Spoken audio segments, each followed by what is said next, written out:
સમગ્ર દેશમાં ભાઈ બહેનના પવિત્ર તહેવાર રક્ષાબંધનની ઉજવણી થઈ રહી છે, ત્યારે પ્રદેશ અધ્યક્ષ સી.આર. પાટીલના ઘરે પણ આ પર્વ ખૂબ જ ઉમંગભેર મનાવવામાં આવ્યો હતો.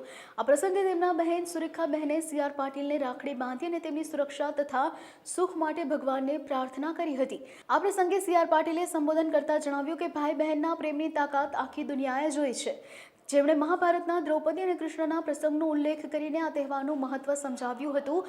અંતમાં તેમણે સુરત, ગુજરાત અને સમગ્ર દેશના સૌ લોકોને રક્ષાબંધનની શુભેચ્છાઓ પાઠવી હતી. ભારતીય સંસ્કૃતિનો એક અત્યંત ઉત્તમ કહી શકાય એ પ્રકારનો તહેવાર છે.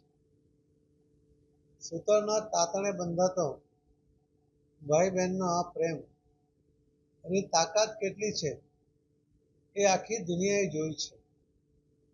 આપણે મહાભારતની અંદર પણ ભગવાન કૃષ્ણ અને દ્રૌપદી એના એક રાખડી, એક રક્ષાને કારણે એને જ્યારે એને જરૂર પડી બહેનને ત્યારે જે રીતે ભગવાન કૃષ્ણએ મદદ કરી છે એ આપણા માટે ખૂબ મોટું ઉત્તમ ઉદાહરણ છે. સામાન્ય જીવનની અંદર પણ બહેનોની રક્ષા કરવા માટે કેટલાય ભાઈઓએ પોતાની જીવનની પણ કુરબાની આપી દીધી છે. એવા પણ આપણા દેશમાં અનેક દાખલાઓ આપણને જોવા મળે છે. ભાઈ બહેનના આ પ્રેમને તોલે કશું જ નથી આવતું, એ પણ આપણે સૌ એનાથી વિદિત છીએ.